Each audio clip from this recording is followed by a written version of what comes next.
Je vais vous parler d'une voiture designée à Milan, fabriquée en Autriche, mais qui est chinoise. Vous avez compris ou pas? Bon, je vous en dis un peu plus. Abonnez-vous, mettez un pouce en l'air, commentez, c'est bon? Allez, jingle.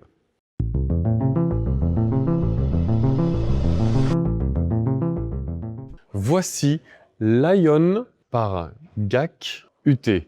Le mystère est très facile. Ion, c'est la branche électrique de GAC. Ion signifie AI, donc intelligence artificielle on, pour le début de la voiture électrique sur la route. GAC signifie Guangzhou Automobile Group. Vous suivez toujours. Et UT, c'est le modèle qui signifie Urban Traffic. Allez, c'est parti, je vous la présente.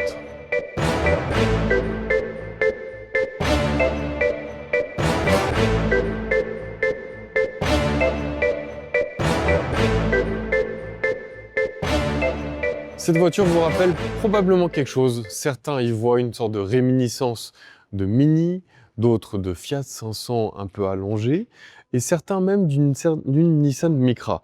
Alors regardez à l'avant, un avant assez sobre, hein.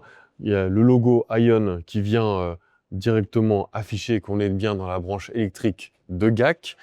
L'avant avec la calandre très simple qui se dessine avec ces traits qui insufflent une espèce de mouvement à la voiture. Du côté de la signature lumineuse ici, on a comme une sorte de regard un peu malicieux, une sorte de clin d'œil, quelque chose, un regard un peu féminin qui se dessine à travers cette signature stylistique du design lumineux. Nous avons aussi un rappel avec ces 4 spots qui vient apporter quelque chose de plus AI, on va dire, à la voiture. L'avant est assez sobre, assez petit. Maintenant, je vous emmène sur le profil. Le profil, on va d'abord commencer par ces roues 17 pouces et surtout ce design assez tentaculaire des roues. Les pneus sont des Shaoyang. Je vous emmène, on va continuer avec des dessins assez simples, hein. Une ouverture ici pour plus de luminosité à bord, des rétros qui sont rétractables, les poignées qui sont bien intégrées, très sobre et design. Là, les lignes se prolongent et ici, nous avons ce sorte de piécé qui apporte une harmonie, à la fois un design extérieur, mais surtout cette sensation de structure, de puissance et qui donne presque cet effet avec les éléments en noir d'extension de la voiture, quelque chose de beaucoup plus long. Vous avez ici le béquet un peu sportif qui vient dessiner l'arrière de la voiture et je vous emmène à l'arrière, suivez-moi. À l'arrière, toujours dans l'extension de ce béquet, on a cette espèce de ciseau, on va dire, de forme qui vient apporter quelque chose de sportif, même si on n'est pas dans une voiture sportive. On a un feu stop ici, toujours un peu un élément un peu sportif, on va dire. Et on a la signature à l'arrière avec le rappel des 4 feux. Élément assez sympa, c'est que les clignotants sont ici de façon horizontale. Le coffre est bien évidemment électrique, comme vous pouvez le voir là. Et là, bon, j'ai pas la bonne version, mais le coffre normalement est électrique et il a une capacité de 420 litres, ce qui est assez surprenant pour cette gamme.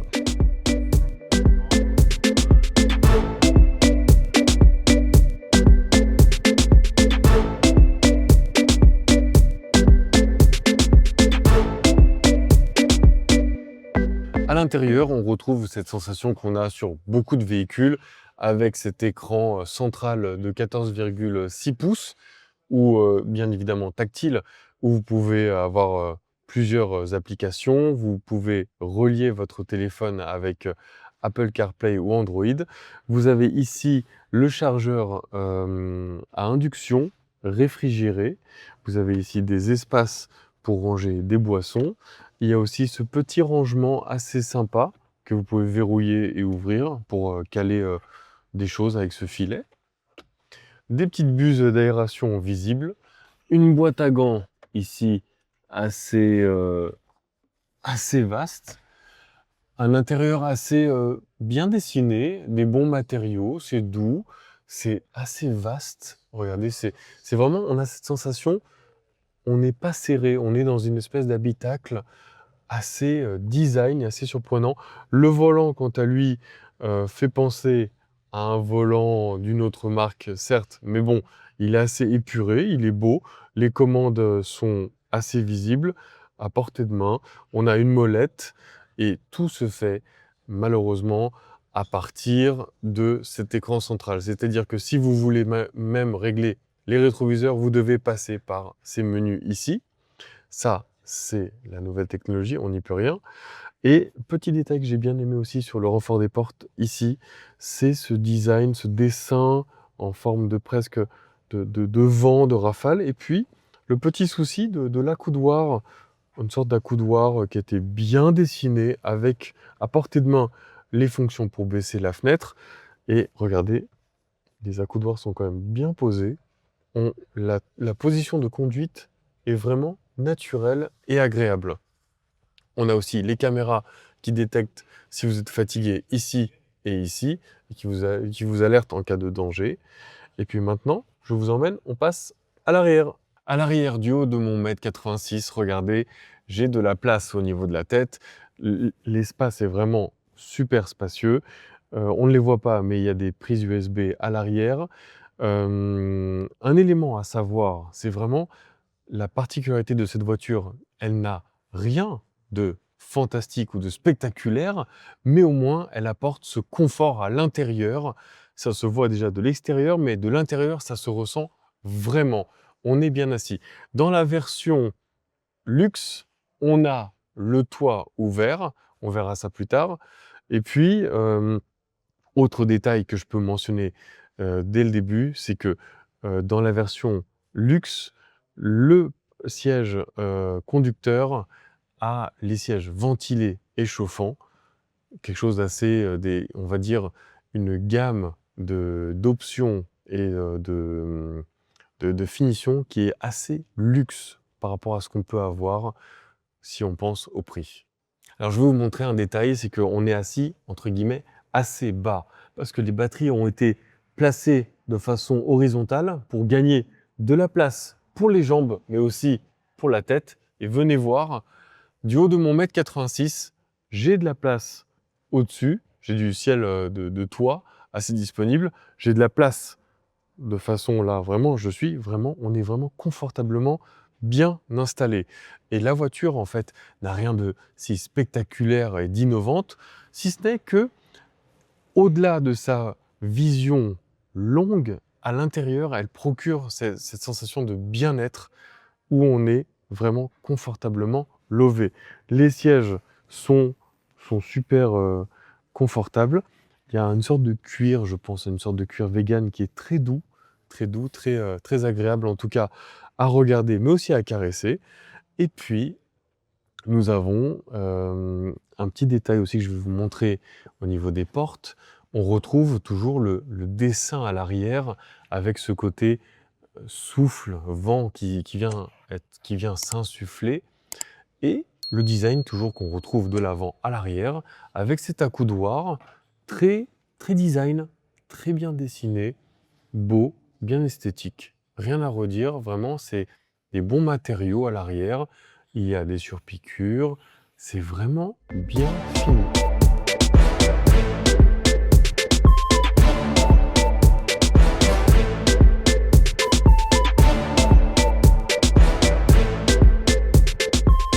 Le coffre a une capacité de 440 litres et il y a un petit détail moi que j'aime particulièrement, c'est au niveau des feux. Regardez, les clignotants sont horizontaux.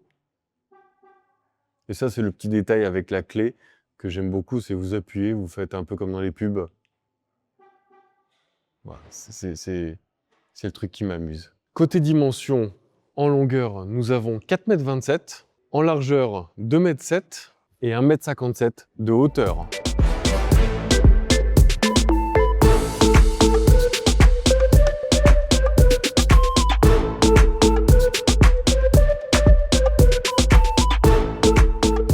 On a pris le volant de cette UT Ion sur les autoroutes milanaises. J'ai remarqué une consommation de 15,6 kWh.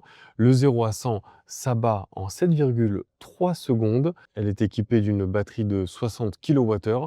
Vous pouvez la charger, vous passez du 30 à 80% en 24 minutes. Et une information à noter sur cette voiture, c'est qu'elle est équipée de la fonction Vehicle to Load, c'est-à-dire que vous pouvez brancher un appareil et le recharger, par exemple un ordinateur portable ou un vélo électrique.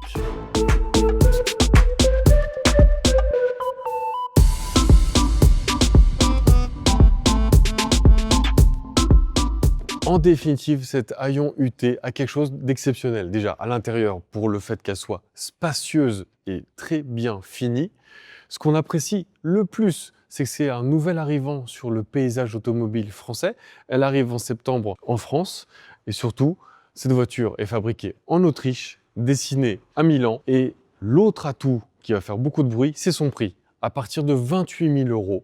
L'autre argument aussi qui va faire beaucoup de mal, c'est la garantie. 8 ans de garantie, jusqu'à 200 000 km de garantie sur l'automobile, 160 000 sur les parties électriques. Voici une bonne nouvelle, un nouvel arrivant sur le paysage automobile français. Vous retrouvez l'article dans son intégralité sur la revue automobile. Abonnez-vous, mettez un pouce en l'air, commentez la vidéo et on se retrouve pour d'autres vidéos à venir sur la revue automobile.